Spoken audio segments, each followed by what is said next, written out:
Assalamualaikum warahmatullahi wabarakatuh. Pada video ini kami akan menjelaskan materi tentang interpretasi peluang untuk memenuhi tugas kelompok pada mata kuliah Fisika Kuantum dengan dosen pengampu Bapak Antomi Saregar, MPD, MSI. Sebelumnya perkenalkan, kami dari kelompok 1 terdiri dari 5 anggota yang mana masing-masing bekerja sama dalam memenuhi tugas ini. Berikut anggota kelompok 1. Yang pertama yaitu Alvina Desya Ramadhani dengan NPM 1911090286. Yang kedua Astri Monika Sari dengan NPM 1911090290. Yang ketiga Dea Amandalia Agustin dengan NPM 1911090033. Yang keempat Kama Ali Hussein Yudhistira dengan NPM 1911090081. Dan yang kelima yaitu Raprika Dwilianda dengan NPM 1911090128. Berikut video penjelasan dari kami. Baik, materi yang pertama yaitu pendahuluan interpretasi peluang dalam board interpretasi statistik dalam mekanika kuantum non-relativistik modulus kuadrat dari fungsi gelombang yaitu psi mutlak kuadrat adalah bilangan real yang diartikan sebagai kerapatan probabilitas dari mengatur partikel sebagai di tempat tertentu atau memiliki momentum yang diberikan pada waktu tertentu dan mungkin memiliki nilai-nilai yang pasti untuk derajat discrete, kebebasan integral dari kualitas ini dan semua derajat kebebasan sistem harus satu sesuai dengan interpretasi probabilitas. Persyaratan umum yang harus dipenuhi oleh fungsi gelombang ini disebut kondisi normalisasi. Karena fungsi gelombang bernilai kompleks, hanya fase relatif dan magnitudo relatifnya yang dapat diukur, nilainya tidak secara terpisah. Memberitahu apapun tentang magnitudo atau arah yang dapat diamati, yang dapat diukur. Kita harus menerapkan operator kuantum yang agent sesuai dengan set hasil yang mungkin dari pengukuran untuk fungsi gelombang psi dan menghitung distribusi statik untuk jumlah terukur. Fungsi gelombang adalah alat matematika yang digunakan dalam mekanika kuantum untuk menggambarkan keadaan sesaat partikel subatom yang berkelakuan sebagaimana gelombang. Atau dengan kata lain, fungsi gelombang merupakan suatu fungsi yang menjelaskan posisi sembarang titik dalam ruangan pada suatu waktu tertentu. Jadi, fungsi gelombang menyatakan sebuah keadaan dengan energi yang finite dan momentum yang harus bersifat kontinu terhadap waktu dan posisi, mengacu pada persamaan Schrödinger yang merupakan persamaan diferensial. Dalam kurung parsial, fungsi gelombang psi merupakan kuantitas teoritis fundamental di dalam mekanika kuantum. Pada tahun 1926, Max Born menyatakan bahwa fungsi psi dalam kurung x, t itu diinterpretasikan sebagai kerapatan probabilitas, yaitu psi dalam kurung x, t sama dengan psi dalam kurung x, t pangkat 2 sama dengan pi dalam kurung x, t.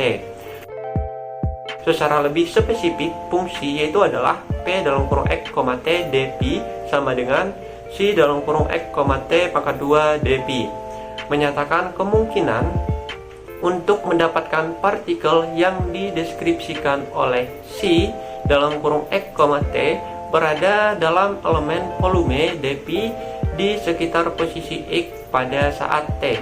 Di dalam kasus satu dimensi fungsi tersebut berubah menjadi p dalam kurung x, t sama dengan psi dalam kurung x, t pangkat 2 dx, yang menyatakan besar kemungkinan partikel yang dideskripsikan oleh psi dalam kurung x, t berada di antara x dan x ditambah dx pada saat t. Materi selanjutnya yaitu sifat-sifat suatu fungsi gelombang. Untuk fungsi gelombang partikel yang tidak bergantung waktu, psi x mutlak psi x kuadrat disebut peluang untuk menemukan partikel di antara x dan x plus dx. Mutlak psi xt kuadrat rapat peluang partikel berada di x.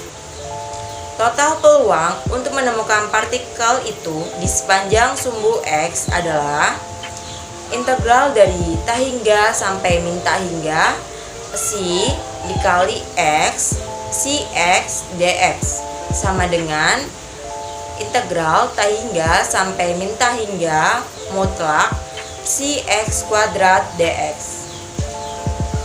Dengan psi dikali adalah konjugasi dari psi. Fungsi psi x yang memenuhi persamaan di atas disebut fungsi yang dinormalisasi, sedangkan mutlak psi x kuadrat disebut rapat peluang. Suatu fungsi gelombang partikel harus memiliki kelakuan yang baik, yakni yang pertama tidak sama dengan 0 dan bernilai tunggal. Artinya, untuk setiap harga x, psi x memiliki hanya satu harga saja. Kemudian yang kedua, fungsi dan turunan kontinu di semua harga x. Dan yang ketiga, fungsi atau harga mutlaknya tetap terbatas atau finite untuk x menuju plus minus tahingga. Kondisi normalisasi. Probabilitas bahwa posisinya x akan berada di interval x lebih dari sama dengan a dan kurang dari sama dengan b adalah integral dari kepadatan lebih dari interval ini, yaitu integral dari min tahingga sampai tahingga mutlak psi xt kuadrat dx sama dengan 1, di mana t adalah waktu di mana partikel diukur ini mengarah ke kondisi normalisasi, yaitu ketika x lebih dari sama dengan PA kurang dari sama dengan BT sama dengan integral dari A sampai B dari mutraksi XT kuadrat dx. Untuk sistem tertentu, himpunan semua fungsi gelombang yang mungkin dinormalisasikan pada waktu tertentu membentuk ruang vektor matematis abstrak, yang berarti bahwa mungkin untuk menjumlahkan fungsi gelombang berbeda dan mengaitkan fungsi gelombang dengan bilangan kompleks. Secara teknis, karena kondisi normalisasi fungsi gelombang membentuk ruang proyektif daripada ruang vektor biasa.